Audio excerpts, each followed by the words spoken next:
Hello student, I am Ejaz. Race teaching channel में आपका स्वागत है। तो आज का वीडियो में क्लास 10 का विषय विज्ञान का अध्याय अम्ल, क्षारक और लवण के सभी नोट्स के बारे में बताया जाएगा। तो आपसे निवेदन है कि वीडियो को पूरा देखें ताकि एग्जाम में इस अध्याय का कोई भी प्रश्न आपसे ना छूटे। तो वीडियो में आगे बढ़ते हैं। अम्ल, क्षारक एवं लवण, इस अध्याय में हमको 3 टॉपिक के बारे में पूरा डिटेल में पढ़ना है। पहला टॉपिक है अम्ल। ठीक है, अम्ल हम लोग जानेंगे कि अम्ल कहते किसको हैं, अम्ल कहाँ से निकाला जाता है, कहाँ से मिलता है, अम्ल जो है किससे अभिक्रिया करके क्या क्या बनाता है। दूसरा हम लोग क्षारक के बारे में देखेंगे, आखिर क्षारक होता क्या है, इसका क्या यूज है, ये कहाँ से मिलता है, ये किसके साथ अभिक्रिया करके क्या बनाता है। उसी तरह हम लोग जो डिस्कस करेंगे लवण जो है क्या चीज होता है, वो जो है किसके साथ अभिक्रिया करके क्या बनाता है। इस वीडियो में हम लोग पूरा डिटेल में जानने वाले हैं। तो सबसे पहला टॉपिक हम लोग देखेंगे जिसका नाम है अम्ल। अम्ल का सबसे पहले हम लोग परिभाषा देखेंगे कि अम्ल जो है कहते किसको है, बिल्कुल एकदम शॉर्ट तरीके से देखेंगे। तो सबसे पहला यहाँ पर हम लोग बात करें तो अम्ल क्या है, जो पदार्थ स्वाद में खट्टा होता है, क्या यहाँ पर एक वर्ड याद रखिए, खट्टा। ठीक है, खट्टा होता है उसे क्या कहते हैं, अम्ल कहते हैं। यहाँ पर कहने का मतलब है कि जो पदार्थ को हम लोग जो है टेस्ट करते हैं, चखते हैं, तो स्वाद में खट्टा लगता है, उसको हम लोग क्या बोलते हैं, अम्ल कहते हैं।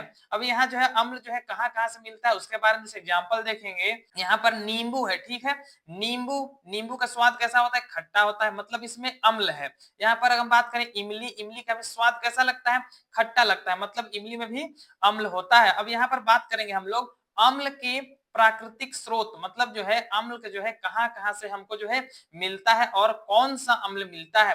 जिसमें से पहला हम लोग देखेंगे नींबू। नींबू से कौन सा अम्ल मिलता है, साइट्रिक अम्ल मिलता है। टमाटर से कौन सा अम्ल मिलता है, स्कार्बिक अम्ल मिलता है। उसके बाद अंगूर से कौन सा अम्ल मिलता है, टार्ट्रिक अम्ल मिलता है। सिरका से एसिटिक अम्ल मिलता है। दूध में कौन सा अम्ल होता है, लैक्टिक अम्ल होता है। इमली में कौन सा अम्ल होता है, टार्ट्रिक अम्ल होता है। उसी तरह हम लोग सेब, सेब में कौन सा अम्ल होता है, मैलिक अम्ल होता है। फिटकरी में कौन सा अम्ल होता है, नाइट्रिक अम्ल होता है। तो यहाँ पर जो है कुछ प्राकृतिक स्रोतों से जो है अम्ल जो है प्राप्त किया जाता है, जो ये एग्जाम के पॉइंट व्यू से थोड़ा सा इंपॉर्टेंट है, जिसको आप जो है बिल्कुल याद रखिएगा। इस तरह का क्वेश्चन जो है पूछ सकता है एग्जाम में कि अंगूर से कौन सा अम्ल मिलता है, या फिर इमली में कौन सा अम्ल होता है, नींबू में कौन सा अम्ल होता है। तो यहाँ पर जो है ये इंपॉर्टेंट जो है आपको जो है कराया जा रहा है, तो इसको आप याद रखिएगा ताकि एग्जाम इस तरह का अगर क्वेश्चन पूछ दे तो आपसे ना छूटे। अगला टॉपिक है अम्ल के गुण। हम लोग जो है अम्ल के गुण के बारे में हम लोग जानेंगे। ये 2 गुण शो करता है, पहला जो है भौतिक गुण और दूसरा रासायनिक गुण जो है। तो सबसे पहले हम लोग भौतिक गुण के बारे में हम लोग जानेंगे। भौतिक गुण, भौतिक गुण का मतलब होता है अम्ल जिस रूप में पाया जाता है, कहने का मतलब उसमें रासायनिक अभिक्रिया का कोई रोल नहीं रहता है। ठीक है, तो यहाँ पर पहला हम लोग देखेंगे किस रूप में पाया जाता है, अम्ल का स्वाद जो है कैसा होता है, खट्टा होता है। दूसरा हम लोग देखेंगे अम्ल नीले लिटमस पत्र, यहाँ पर एक वर्ड आ गया है लिटमस पत्र, याद रखिएगा, को लाल कर देता है। ठीक है, यहाँ से क्वेश्चन बन सकता है कि अम्ल जो है नीले लिटमस पत्र को क्या करता है, तो हम क्या बोलेंगे, लाल कर देता है। तीसरा हम लोग देखेंगे अम्ल का जलीय विलयन H+ आयन देता है। यहाँ पर ये वर्ड याद रखिएगा कि H+ आयन देता है जलीय विलयन, किसका, अम्ल का। ठीक है, यहाँ पर चौथा अगर हम बात करेंगे तो अम्ल का जलीय विलयन विद्युत का चालन करता है। कहने का मतलब जो 4 टॉपिक यहाँ पर है, पहला अम्ल का स्वाद खट्टा होता है, दूसरा अम्ल नीले लिटमस पत्र को क्या कर देता है, लाल कर देता है, ये इसकी खासियत है। तीसरा अम्ल का जलीय विलयन में H+ आयन देता है। ठीक है, उसके बाद चौथा अम्ल का जलीय विलयन विद्युत का चालन करता है। यहाँ पर जो 4 टॉपिक है, चारों टॉपिक से एक एक नंबर का क्वेश्चन बन सकता है। ठीक है, अगला हम लोग देखेंगे यहाँ पर रासायनिक गुण। रासायनिक गुण, अब जो है अम्ल का रासायनिक गुण में हम लोग देखेंगे पहला, पहला क्या है, अम्ल धातु के साथ अभिक्रिया कर हाइड्रोजन गैस जो है निष्कासित करता है। मतलब जब अम्ल का अभिक्रिया धातु के साथ कराया जाता है तो क्या बनाता है, हाइड्रोजन गैस निकालता है। जैसे यहाँ पर जिंक, जिंक एक धातु है, वो यहाँ पर सल्फ्यूरिक एसिड के साथ अभिक्रिया करता है, सल्फ्यूरिक अम्ल के साथ अभिक्रिया करता है, तो जिंक सल्फेट बनाता है और यहाँ पर हाइड्रोजन गैस क्या करता है, निष्कासित करता है। दूसरा इसका हम लोग देखेंगे गुण, तो अम्ल धातु कार्बोनेट या हाइड्रोजन कार्बोनेट के साथ अभिक्रिया करके कार्बन डाइऑक्साइड गैस जो है निकालता है। जैसे यहाँ हाइड्रोक्लोरिक अम्ल दिया हुआ है, इसका अभिक्रिया कैल्शियम कार्बोनेट के साथ जब कराया जाता है तो कैल्शियम क्लोराइड बनता है और जल बनता है, और यहाँ पर कार्बन डाइऑक्साइड गैस बनता है। ठीक है, उसके बाद यहाँ पर जो है तीसरा हम लोग देखेंगे कि अम्ल जो है धातु ऑक्साइड के साथ अभिक्रिया करके क्या बनाता है, तो यहाँ पर क्या बनाता है, लवण बनाता है और जल बनाता है। कहने मतलब यहाँ पर जो है मैग्नीशियम ऑक्साइड, ये जो है धातु ऑक्साइड है, इसके साथ अभिक्रिया कौन करता है, हाइड्रोक्लोरिक अम्ल करता है। हाइड्रोक्लोरिक अम्ल जैसे ही मैग्नीशियम ऑक्साइड के साथ अभिक्रिया करता है क्या बनाता है, मैग्नीशियम क्लोराइड बनाता है और जल बनाता है। तो यहाँ पर जो मैग्नीशियम क्लोराइड जो है ये क्या चीज है, ये लवण है, और ये क्या है, जल। हम लोग जो है यहाँ पर जो लवण एक वर्ड आया है इसको भी हम लोग आगे जो पूरा डिटेल में पढ़ेंगे। यहाँ पर लिटमस पत्र है, इसको भी हम लोग आगे डिटेल में देखेंगे, क्या इसका जो एक स्पेशल टॉपिक है। ठीक है, अगला तरफ बढ़ते हैं, अम्ल के प्रकार। ठीक है, अब हम लोग अम्ल के प्रकार के बारे में हम लोग जानेंगे। तो पहला प्रकार जो है क्या है, प्रबल अम्ल। ठीक है, दूसरा क्या है, दुर्बल अम्ल, तीसरा क्या है, सांद्र अम्ल, और चौथा क्या है, तनु अम्ल। ये जो है अम्ल के 4 प्रकार है। ठीक है, यहाँ पर हम डायरेक्ट अगर हम बात करें तो प्रबल का मतलब क्या, जिसको मजबूत कहते हैं। दुर्बल का मतलब क्या है, दुर्बल का मतलब होता है कमजोर। सांद्र का मतलब जहां अम्ल ज्यादा हो, और तनु का मतलब होता है जहां अम्ल कम हो। तो एक एक करके डिस्कस हम लोग करते हैं, जिसमें से पहला हम लोग देखेंगे प्रबल अम्ल कहते किसको हैं। तो यहाँ पर समझेंगे, वह अम्ल जो जलीय विलयन में पूरी तरह टूट जाते हैं प्रबल अम्ल कहलाते हैं। जैसे मान लेते हैं कि हाइड्रोक्लोरिक HCl जो है एक अम्ल है, जब इसको जल में मिलाया जाता है तो H प्लस आयन देता है। ठीक है, यहाँ पर जब H प्लस आयन पूरी तरह से टूटता है तो इसी को हम लोग क्या बोलते हैं, प्रबल अम्ल कहते हैं। जैसे एग्जाम्पल अगर हम लोग देखेंगे तो यहाँ पर हाइड्रोक्लोरिक अम्ल है, सल्फ्यूरिक अम्ल है और नाइट्रिक अम्ल है। जब इसको जल में मिलाया जाता है तो पूरी तरह H प्लस आयन में टूट जाता है। ठीक है, तो वह अम्ल जो जलीय विलयन में पूरी तरह H प्लस आयन टूट कर बनाता है वो क्या कहलाता है, प्रबल अम्ल कहलाता है। दूसरा हम लोग देखेंगे दुर्बल अम्ल। ठीक है, दुर्बल अम्ल कहते किसको हैं, वह अम्ल जो जलीय विलयन में पूरी तरह न टूटकर अधिकांश भाग, यहाँ पर जो है अधिकांश भाग टूटता है H प्लस में, लेकिन पूरी तरह नहीं टूटता है, उसे क्या कहते हैं, दुर्बल अम्ल कहते हैं। यहाँ पर एग्जाम्पल अगर हम बात करेंगे, यहाँ पर एसिटिक अम्ल है, फॉर्मिक अम्ल है और हाइड्रोजन सल्फाइड है। जैसे यहाँ पर अगर हम फॉर्मिक अम्ल को जो है जल में मिला के इसको तोड़ा जाए तो ये H प्लस देता है, और दूसरा क्या, COOH और एक माइनस दे देता है। मतलब जो यहाँ पर H एक बाकी बच जाता है, पूरी तरह H प्लस आयन में नहीं टूटता है, तो ये क्या दिया हुआ है, वह अम्ल जो जलीय विलयन में पूरी तरह न टूटकर अधिकांश भाग टूटता है, वही क्या कहलाता है, दुर्बल अम्ल कहलाता है। अगला टॉपिक देखते हैं, अगला टॉपिक क्या है, सांद्र अम्ल। अब यहाँ पर सांद्र अम्ल कहते किसको हैं वो समझते हैं। यदि शुद्ध अम्ल में पानी की मात्रा कम हो, यहाँ पर जो है कम, याद रखिएगा, कम हो, उसे सांद्र अम्ल कहते हैं। जैसे अगर शुद्ध अम्ल है उसमें पानी की मात्रा कम होता है, उसको क्या बोला जाता है, सांद्र अम्ल कहते हैं। अगर दूसरा जस्ट इसी का उल्टा है, तनु अम्ल। तनु अम्ल का मतलब होता है यदि शुद्ध अम्ल में पानी की मात्रा अधिक हो, यहाँ पर जो है तनु में अधिक होता है और सांद्र में कम होता है, तो अधिक हो तो उसे तनु अम्ल कहते हैं। जैसे कोई भी शुद्ध अम्ल में पानी की मात्रा अधिक होता है और अम्ल की मात्रा कम होता है तो उसको हम लोग क्या बोलते हैं, तनु अम्ल कहते हैं। यहाँ पर जो अम्ल का जितना सारा टॉपिक था वो यहाँ पर जो है खत्म हो चुका है। अब यहाँ पर जो अगला टॉपिक हम लोग देखेंगे वो किसके बारे में है, क्षारक के बारे में। ठीक है, तो क्षारक, पहले उसका परिभाषा हम लोग देखेंगे कि क्षारक क्या होता है। जो पदार्थ स्वाद में कड़वा होता है उसे क्षारक कहते हैं। मतलब वह पदार्थ जिसको हम लोग टेस्ट करते हैं, चखते हैं, तो स्वाद में कैसा लगता है, कड़वा लगता है, उसको हम लोग क्या समझते हैं, क्षारक। जैसे अगर एग्जांपल का बात करें, जैसे नीम हो गया। ठीक है, नीम का पत्ता कभी कोई टेस्ट करे तो कैसा लगता है, कड़वा लगता है। या फिर बेकिंग सोडा, इसको भी हम लोग बोल सकते हैं। अब जैसे जैसे अम्ल का हम लोग गुण पढ़े थे उसी तरह क्षारक का भी हम लोग को गुण पढ़ना है। तो क्षारक के गुण की तरफ बढ़ते हैं, जिसमें से पहला गुण है भौतिक गुण। भौतिक गुण का मतलब होता है कि क्षारक जो है कि जिस रूप में हमको मिलता है, क्या क्या गुण वो शो करता है। पहला, क्षारक का स्वाद कड़वा होता है, जो कि ऊपर हम लोग देख चुके हैं। दूसरा, क्षारक लाल लिटमस पत्र को नीला कर देता है। जैसे अम्ल नीले लिटमस पत्र को लाल करता है, उसी तरह क्षारक जो है लाल लिटमस पत्र को क्या कर देता है, नीला कर देता है। यहाँ पर एक वर्ड है लिटमस, उसको याद रखिएगा, लिटमस पत्र। इसका स्पेशल जो है टॉपिक है जिसमें से पूरी तरह जो है डिस्कस किया गया है। तीसरा अगर हम बात करेंगे तो क्षारक का जलीय विलयन में OH माइनस आयन होता है, मतलब क्षारक जो है जलीय विलयन में OH माइनस आयन देता है। अम्ल क्या देता है? H प्लस आयन देता है, और क्षारक क्या देता है? OH माइनस आयन देता है।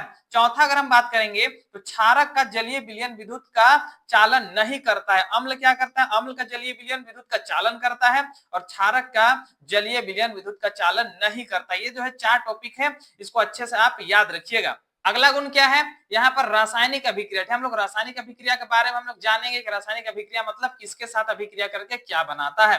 तो सबसे पहला पॉइंट है यहाँ पर, क्षारक जो है धातु के साथ अभिक्रिया करके हाइड्रोजन गैस बनाता है। एकदम नॉर्मल सा बात है। तो यहाँ पर सबसे पहले सोडियम हाइड्रोक्साइड यहाँ पर जो है क्षारक दिया हुआ है, तो सोडियम हाइड्रोक्साइड क्षारक है, कैसे पता चलेगा? NaOH जो है जब इसको तोड़ा जाता है तो Na प्लस बनता है और OH का माइनस आयन बनता है। तो यहाँ पर जो माइनस आयन OH का बन रहा है उसी के वजह से ये क्या कहलाता है? क्षारक कहलाता है। इसका टेस्ट कैसा?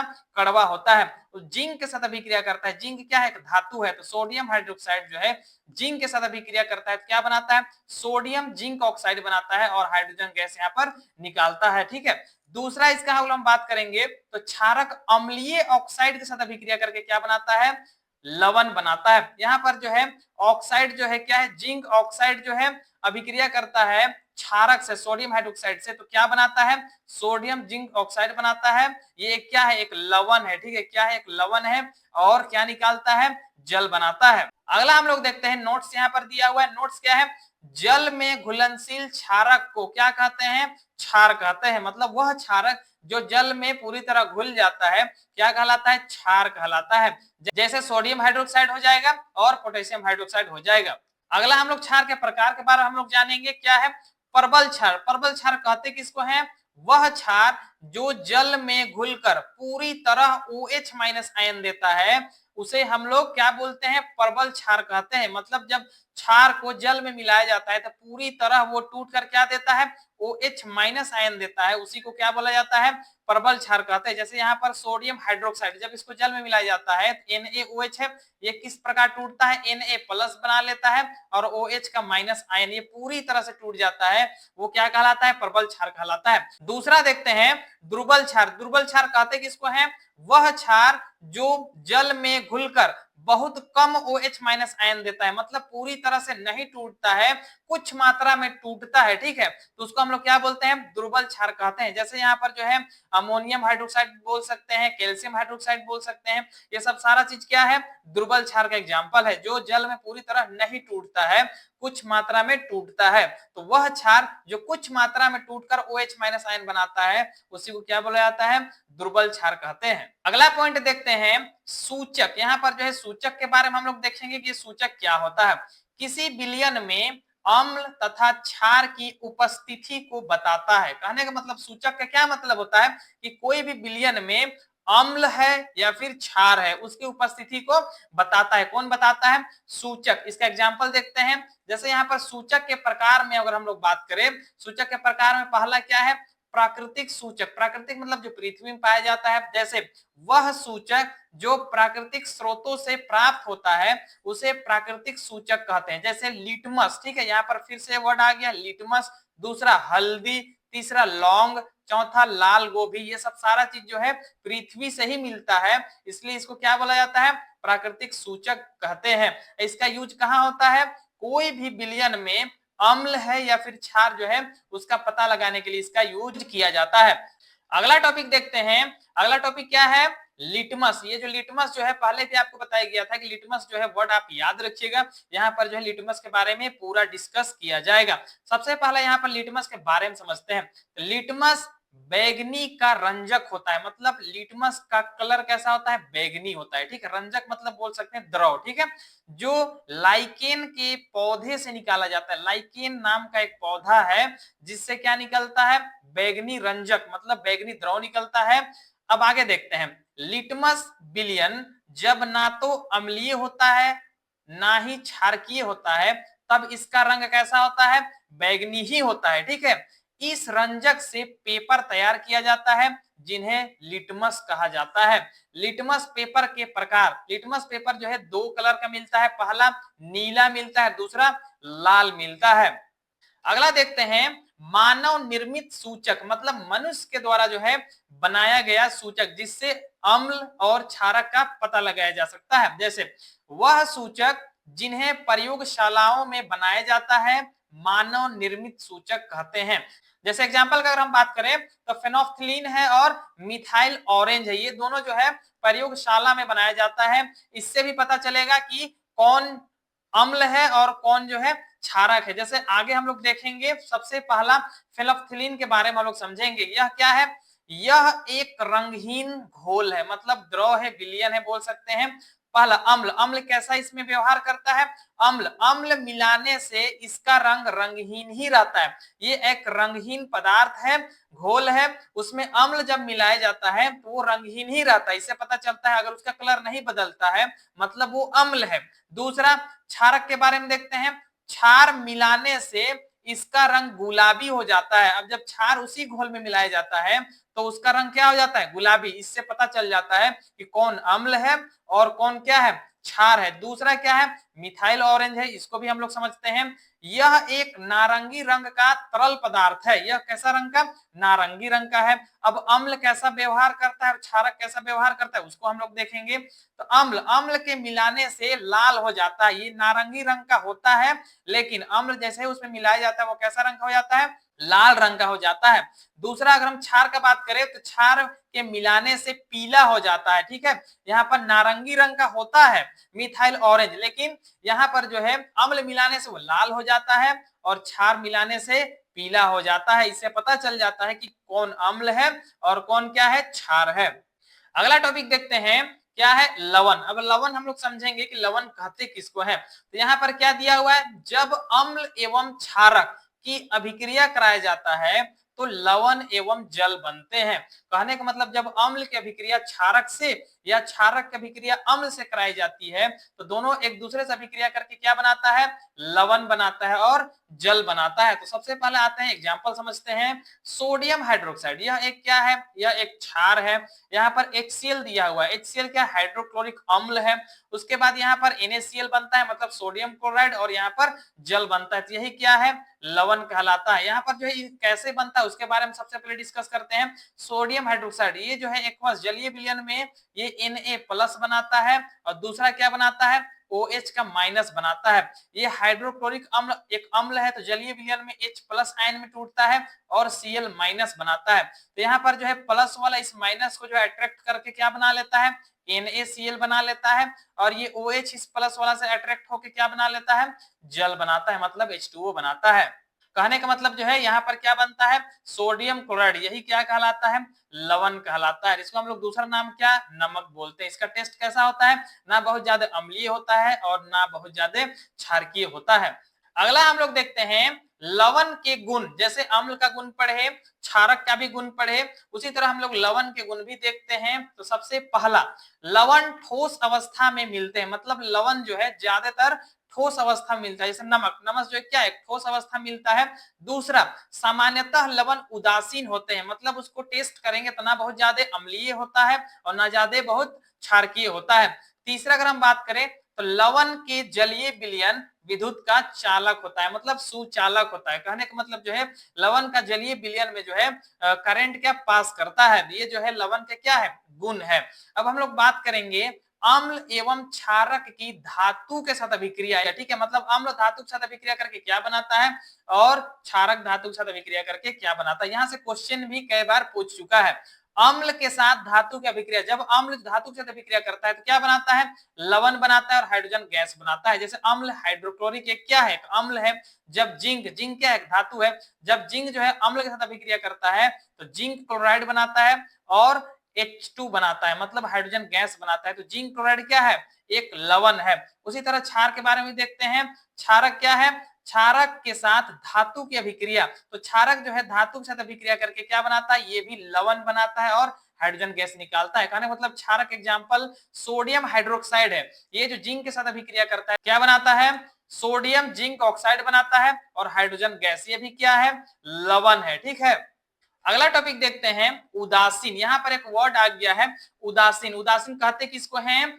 ऐसे पदार्थ जो लाल अथवा नीले लिटमस पत्र के रंग को नहीं बदल पाते हैं उसे क्या कहते हैं, उदासीन कहते हैं। तो उस पदार्थ को हम ऐसे भी बोल सकते हैं, ना ही उस पदार्थ में अम्लीय गुण होता है और ना ही क्षारकीय गुण होता है। ऐसे पदार्थ ना तो अम्लीय होते हैं और ना ही क्षारकीय होते हैं, वो क्या कहलाता है, उदासीन कहलाता है। जैसे यहाँ पर नमक हो गया, सोडियम कार्बोनेट हो गया, कैल्शियम क्लोराइड हो गया। तो कहने का मतलब ऐसा पदार्थ जो लिटमस पत्र के रंग को नहीं बदलता है क्या कहलाता है, उदासीन कहलाता है। अगला हम लोग देखेंगे उदासीनीकरण किसको कहते हैं। ठीक है, तो उदासीनीकरण कहते किसको हैं, जब अम्ल की अभिक्रिया क्षारक से कराई जाती है तो अम्ल और क्षारक दोनों एक दूसरे के साथ अभिक्रिया करके अपने प्रभाव को समाप्त कर लेते हैं, तो उसे उदासीनीकरण कहते हैं। कहने का मतलब जो है, जब अम्ल की अभिक्रिया क्षारक के साथ कराई जाती है तो वे एक दूसरे के साथ अभिक्रिया करके अपने प्रभाव को, दोनों अपने प्रभाव को खत्म कर देते हैं, समाप्त कर देते हैं।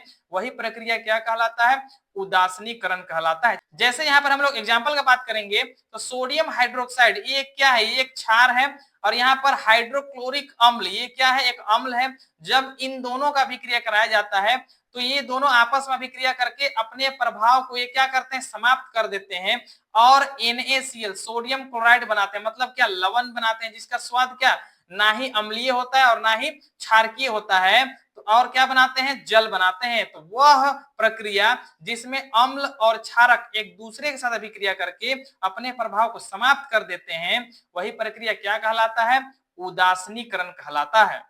अगला टॉपिक देखते हैं, यहाँ पर पीएच स्केल। ठीक है, तो सबसे पहले पीएच के बारे में हम लोग समझेंगे। पी का मतलब क्या होता है, पोटेंशियल होता है, POTENTIAL पोटेंशियल। और हाइड्रोजन का मतलब क्या होता है, HYDROGEN पोटेंशियल हाइड्रोजन। तो सबसे पहले इसको समझेंगे, इसका डेफिनेशन को देखते हैं। यहाँ पर किसी विलयन में उपस्थित H प्लस आयन की सांद्रता ज्ञात करने के लिए एक स्केल विकसित किया गया है, उसी को क्या बोला जाता है, पीएच स्केल बोला जाता है। कहने का मतलब कोई विलयन है, उसमें H प्लस आयन कितना मात्रा में है वो ज्ञात करने के लिए एक स्केल बनाया गया है, उसी को क्या बोला जाता है, पीएच स्केल बोला जाता है। अब इसको फिगर से क्लियर करते हैं। यहाँ पर जो एक स्केल दिया हुआ है पीएच स्केल, ठीक है। अब यहाँ पर इसका माप क्या, 0 से कितना तक है, 14 तक जो है इसका टोटल जो है माप दिया हुआ है। यहाँ पर अगर हम बात करें सेंटर में, सेंटर में क्या होता है, 7 होता है। 7 को क्या बोलते हैं, उदासीन बोलते हैं। क्या बोलते हैं, उदासीन कहते हैं। उदासीन का मतलब जो है, यहाँ पर ना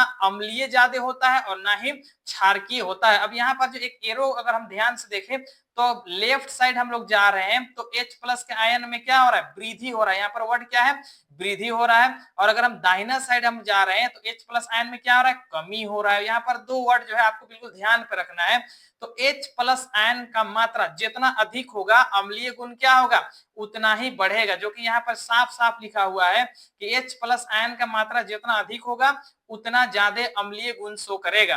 और यहाँ पर OH माइनस जो है जितना अधिक होगा, या हम बोल सकते हैं कि H प्लस आयन जितना कम होगा और OH माइनस आयन जितना ज्यादा होगा, वो क्या होगा, उतना क्षारकीय गुण शो करेगा। यहाँ पर कुछ पॉइंट के बारे में भी देख लेते हैं। पीएच मान के बारे में बोल रहा है कि पीएच का मान अगर 7 है तो विलयन क्या होता है, उदासीन होता है। अगर पीएच का मान 7 से कम होता है, यहाँ पर क्या है, कम होता है, तो वो क्या होता है, अम्लीय गुण शो करता है। ठीक है, जितना कम होगा उतना ज्यादा अम्लीय गुण शो करेगा। उसके बाद यहाँ पर पीएच मान अगर 7 से क्या हो, ज्यादा हो, ठीक है, 7 से क्या होगा, ज्यादा होगा, तो क्या है, क्षारकीय गुण शो करता है। तो आशा करते हैं वीडियो का सारा टॉपिक आपको समझ में आ गया होगा, और इस वीडियो में इतना ही टॉपिक कवर किया गया है। आगे का इंपॉर्टेंट टॉपिक आपको अगले वीडियो में मिल जाएगा। धन्यवाद।